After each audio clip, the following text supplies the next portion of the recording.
এভাবে অনেক ঘটনার মধ্যে আরেকটি হচ্ছে উমদাতুল কারিতে আনা হয়েছে যে আমাদের আইয়ুব আলাইহিস সালাম তিনি ছিলেন অনেক দিন যাবত অসুস্থ। তার আপনজন সবাই তাকে ছেড়ে চলে গেছে।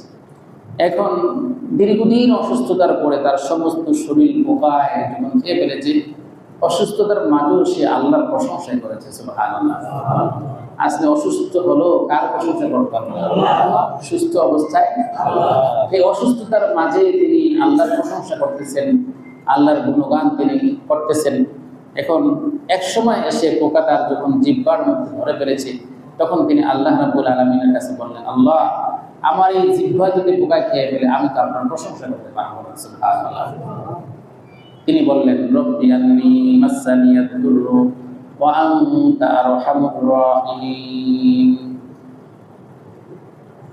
তিনি এই দোয়া পড়ার সাথে সাথে আল্লাহ রাব্বুল আলামিন তার দোয়া কবুল করলেন। সুবহানাল্লাহ।